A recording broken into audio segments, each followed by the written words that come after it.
Hey guys, I've been loving the new set and I've been working on Iyslander a lot recently, and I discovered a new OTK that you could easily pull off in your control matchups, and I just wanted to make a quick video going over it and how it works, and then also some other cool tricks that Iyslander could do that I haven't seen talked about that much. So the first major piece of this OTK is Frostex. So Frostex is an amazing card. It gives you a passive effect that actually gives more value to your frostbites and punishes your opponent for passing them, right? But also, you could actually rack up a lot of damage if you get all three out. So each frostbite popping will be dealing 3 damage at the end of their turn. Using that fact, we could abuse this, and that's how I came up with this OTK. So it's pretty simple. Your first cycle of the deck, all you really got to do is block out as much as possible and set up your Frostexes on the board. So you want to slowly get these out, slow your opponent down, use all your defense reactions throughout the whole first cycle. In your more control matchups, you'll want to set up cards that prevent your opponents from clearing out the frostbites. Cards such as Amulet of Ice or Insidious Chill. Both of these cards have the exact same effect, which is when you fuse, remove a card from their hand. So as an example, if Oldham has 4 blues in hand, you could have any combination of Insidious Chill or Amulets of Ice out to clear his whole hand out to prevent him from paying off the frostbites, so we get off the Frostex damage. So let's say we're in like a really control matchup. We have all 4 of these out because our opponent is also playing slow. We're just spending our time blocking, setting up our full combo. Now we're getting close to the end of the game, and we're ready to go off. So once this is the full 40 damage plus combo. Outside of this, you'll need some specific cards in your hand, mainly Iyslander Weathervane and Ice Eternal. Now, one of these 2 pieces could be in your arsenal. It doesn't really matter. You just need 2 Weathervanes and 1 Ice Eternal for the full max damage combo. Outside of that, you'll just need any blue or any card and then another ice card. So basically a full hand, which is fine. If you, even against Oldham, if you take a frostbite for a turn, you don't need that extra floating. You only need 1 per, you only need 1 mana per Weathervane to pay that. So to start off, you play 2 Weathervanes, and then you play out your Ice Eternal and fuse it. This does a few things all at once. First of all, it'll create 8 frostbites based off of the fuse effect from Iyslander Weathervane. This is the most important because this is your main source of damage with the Frostexes. And now, in response to this, you'll activate all your amulets and your Insidious Chills will go off mandatory. Say this goes down to 1. So now that's 4 cards out of your opponent's hand if they don't have blues, or at least a lot of mana that they no longer have access to, right? And so now, whenever Ice Eternal triggers, it'll be dealing 8 damage to them in response to the frostbite generation. Because the way Ice Eternal works, it doesn't deal damage and then generate that many frostbites. It counts the amount of frostbites you have on the field and then deals that much damage to your opponent. So it's a little bit backwards. In general, Ice Eternal is pretty understated for a card, right? Like dropping 2 blues to play Ice Eternal fused, right? Say this is just an average hand. This is actually only generating 3 frostbites and dealing 3 arcane damage, which in retrospect is not that much for a 4-card hand from your opponent. It gets really out of control once you start using other frostbite generation effects and then also comboing it with other damage multipliers such as Frostex. Yeah, we'll play the 2 Weathervanes and then fuse with our last remaining ice card. Here, generating the, where's the frostbite? Here it is. Generating 8 frostbites on our opponent. Now, if we just want to do an extra few damage, if we have Tunic up and our 1 floating, we could do that. Other than that, you know, even if you have your own frostbite from Oldham, you could pay the 1 to still do this. And you arsenal this, and now your opponent has already taken 8 damage just from this Ice Eternal alone.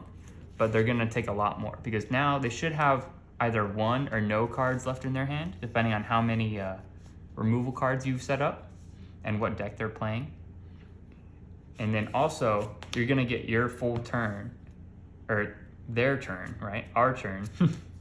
You're gonna get the full turn to do whatever to them, to generate more frostbites, and they won't be able to respond, right? Because your opponent can't activate anything with 8 frostbites on their side of the field. They can't afford that with just one card in their hand, so they're gonna have to just pass.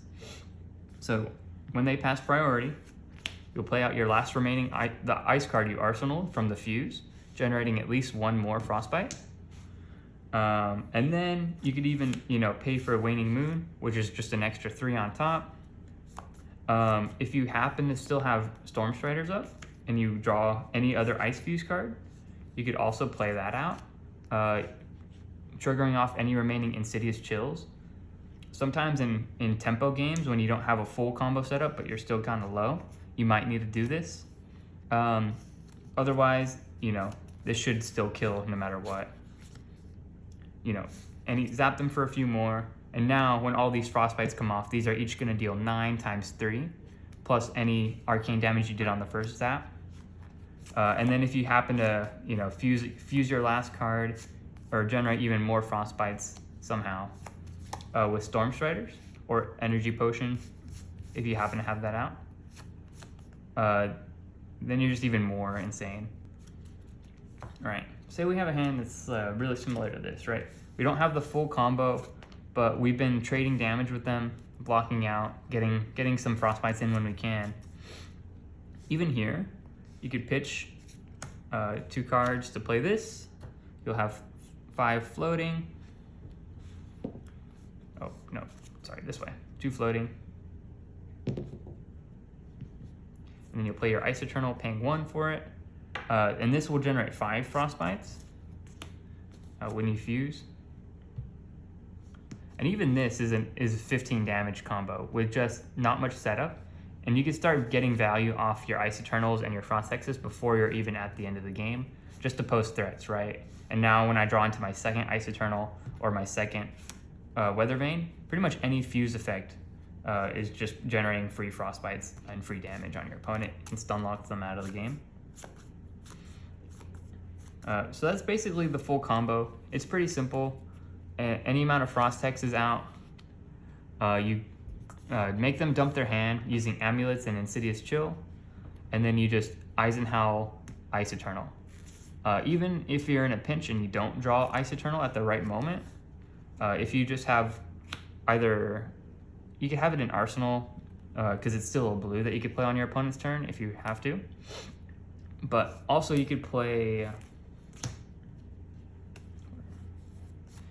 any other fuse card in the deck, right? Because the deck runs a lot of 0-cost ice fuse cards, which all of these trigger Eisenhower. So say your opponent's at 20, but you have this exact situation where you had to block some, or no, it'd be like,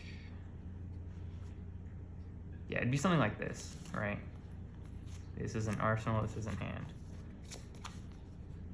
To where I didn't draw the Ice Eternal on the turn that I kind of wanted it, but I'm still ready to go off and deal lethal.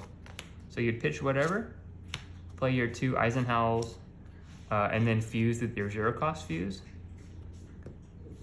And so here you're still generating the 8 frostbites, which is the majority of your damage, and you're still clearing your opponent's hand, but you're just not getting the first damage multiplier off the frostbite generation, which is fine. You just got to play what your hand's available. But that's also like the major strength of the deck, is that every card synergizes with each other, right? These all, Eisenhower triggers off of any fuse effect.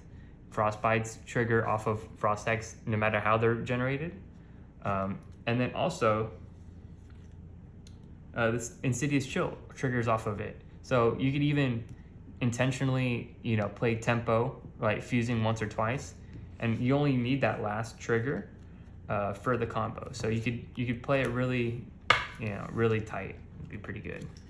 So this deck is only really susceptible to Thaw and decks that could race faster than you could set up the combo, right? So in theory, if you could block out every deck, set up the full combo, and your opponent does not have access to Thaw, you should win that matchup every single time.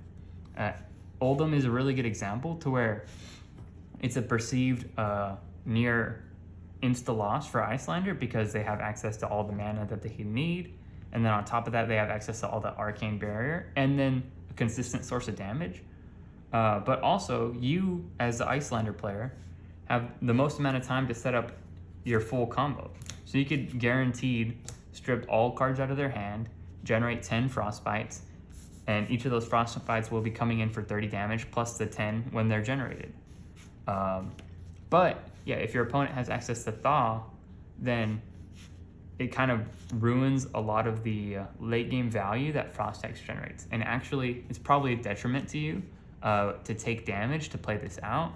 So when you're playing against Fi or Jermai, you're probably gonna just wanna block or pitch with this and not take your time to play it out, because they're just gonna play a Thaw and then use the Thaw to get rid of this, right? And you're gonna spend a whole action point or your whole arsenal just to play this out, and then they're gonna clear it for essentially free because they're already wanting to play some high value cards into you because the Frostbites.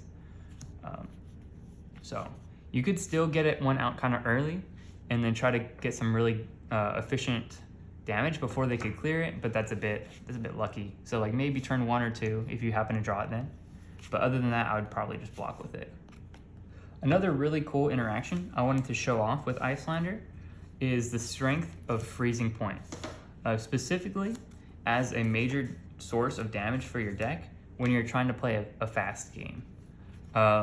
So Freezing Point combos insane with Stormstriders and Tunic, right?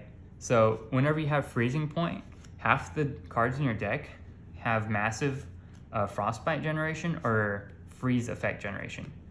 So one of the best examples is Encase, is another Majestic, specifically for Iyslander. So what you do here is you encase your opponent, Fuse. So if you're playing against, say, like a Briar, where they don't have 3 Arcane Barrier, it's guaranteed to hit. And then it'll freeze their hero, and then all equipment they own. So assuming, right, it's gonna deal 3 damage itself, and then the equipment that they own and their hero is about 5 damage total. And then you activate your Stormstriders with Tunic to let you play your next thing as an instant. And then you play your Freezing Point fused here. So this now, because you fused it, is gonna come in for 5, plus their frozen cards, which Encase freezes 5 total cards. So this is a 13 damage turn, just for breaking your Stormstriders, right? And if you have a Time Snap potion, you can now do this without even using your Stormstriders. But that gets a bit harder to set up, and this is just a normal 4-card hand with Tunic up, right? So this is super powerful. If either of these are an arsenal, you don't even need Tunic. And there's a lot of cool stuff you could do with her like this. This is one of the stronger ones. Another one that's very similar is just doing this exact same thing, but playing Weather Vane first and then freezing here with Tunic. This one you don't even need Stormstriders, but now you're generating 4 Frostbites and then you're dealing 9 damage from Freezing Point. So Freezing Point is really the major source of damage in the deck, and you want to utilize each Freezing Point to its max potential, right? You should get about 8 to 15 damage per Freezing Point, and if not, you're probably doing it wrong. All right, similar combo from before, but instead of having Encase, you can just play Arctic Incarceration, and then you pitch, use Tunic for Stormstriders, which is generally how you want to use Tunic, and then play your Freezing Point fused. So now this will generate 3 Frostbites from here, and then Freezing Point will deal 8 damage, which is super powerful turn, slightly less damage, but you get the bonus of having the Frostbites on your opponent's turn, so they can come back at you a lot less. And then obviously Freezing Point also synergizes with Frostex, so if you have any Frostex out, it counts those too. So it's really just your bomb in the deck. It's a bit expensive, but if you combo it with Tunic and extra action points on your turn, it's very impactful. Thank you for watching. See you guys later.